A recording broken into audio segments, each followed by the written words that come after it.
ekscelencija prezidentė, labą dieną.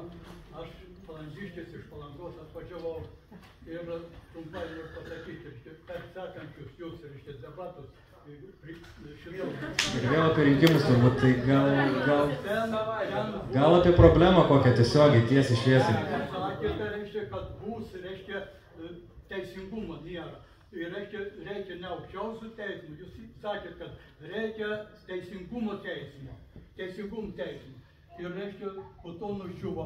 Ir reiškia, aš esu teismų labai žiauriai nubaustas, nuskriautas. Gerai, klausimas apie... Tris kartus. Gerai, ačiū. Nu, aš tikrai, žinokit, neturim tiek laiko. Ir galų gale, aš jums įrodysiu, suprantu, kad piketavau 3 kartus, aukščiausių per prezidentūrus. Ir galų gale... Gerai, konkretus klausimas. Patiko prezidentūrai, tai su manim susidoro sovietinių metodų. Paėm, atidavė psichiatriniai šitą ekspertizę. 2 dienas pratampi man ten. Pone, jūs gal turit su savim ten kažką, ką jūs norit pateikti. Gerai, ačiū, tada bus konkretus klausimas prezidentui. Žodžiu, prezidentės, dėl teisingumo žmonės žudosi. Ir aš tiek teisybės ieškojau, ir aš jums įrodysiu. Su kokiu plakatu. Į tą plakatą matė tūkstančiai žmonių prie ruotuose, prie aukščiausiuose, net užsienį sustoju, reiškiau. Gerai, ačiū. Konkretus klausimas, ar bus? Gerai, ačiū tada. Moteris kėlė ranką tikrai. Čia apie gerovės valstybę mūsų, ar ne? Ir ne tik socialinė, bet ir tautinė. Ar ne, mes sakykime, yra liberalai, kuriems tautinės vertybės yra nelabai svarbios, ir mums, ar ne, ir kurios yra svarbios. Ir kas atsitiko, ar ne, mūsų didvyriai yra, reiškia, išvadinti žydšaudžiais, tokios ponios Faina Kuklianski. Ir Faina Kuklianski gauna apdovanojimą prieš porą mėnesį, ar ne, ar savaičių, bet neprisimenu, iš prezidento rankų. Ir žinome, kad šitas Škirpa, Noreika, reiškia, ir visi kiti tikrai, kurie kovojo už Lietuvą, mes puikiai žinom, kad jie už Lietuvą, bet kovojo, sakykime, tom laikotarpį, nacistiniam laikotarpyje. Ir labai skaudu, kad jie kovojo už Lietuvą ir tie, kurie šmeižia, gauna apdovanojimus. Ar nebūtų, reiškia, vis tiek, sekančiai kadencijai, atsiimtume tą apdovanojimą?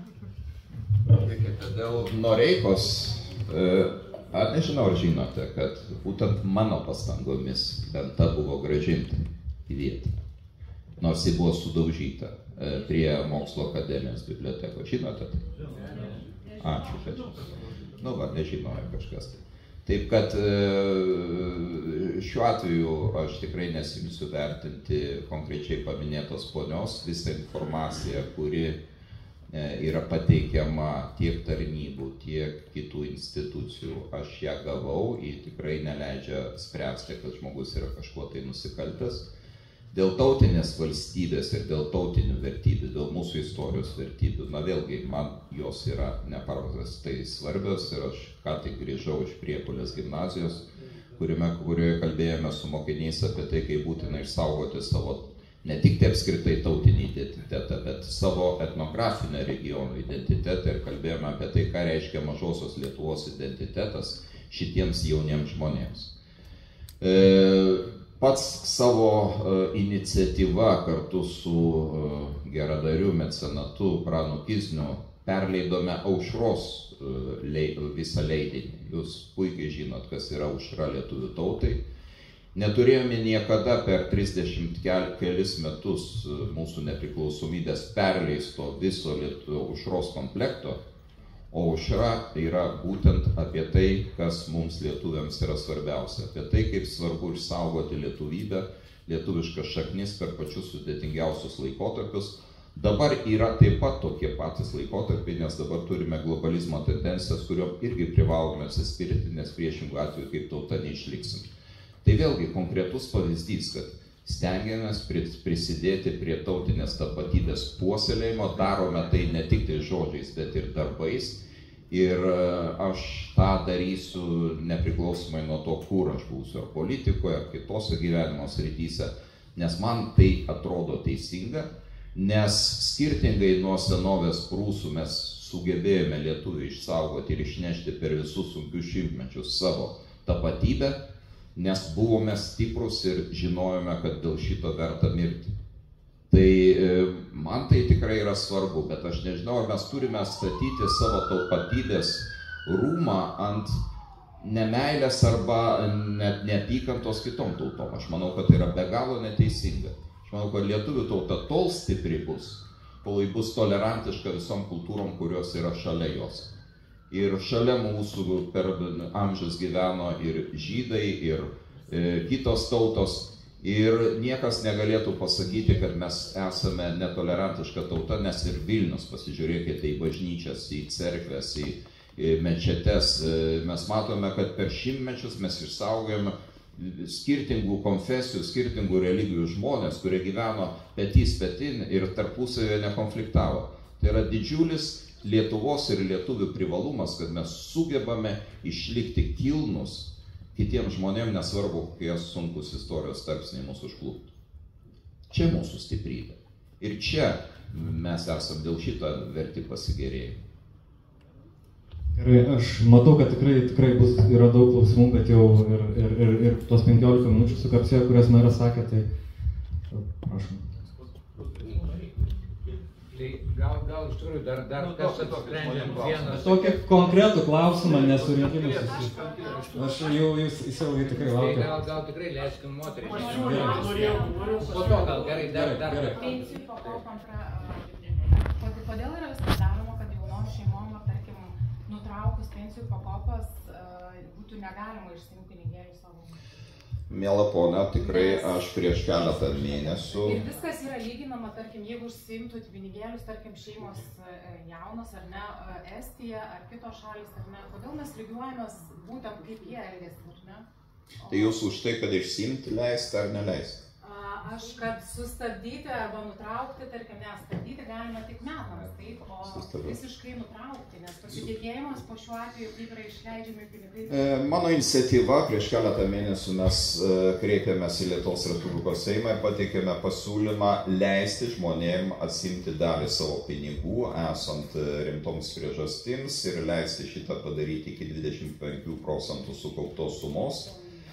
Mano pasiūlymas buvo atmestas, bet jis nepraėjo be pėdsako. Buvo kreiptas į Konstitucinį teismą ir Konstitucinis teismas pažodžiui pasakė tai, ką mes norėjome padaryti. Kad išsiimti galima, tiesa reikia nurodyti priežastis, bet išsiimti galima, o dėl sumos, kokią išsiimti, apsispręs Lietuvos Respublikos Seimas.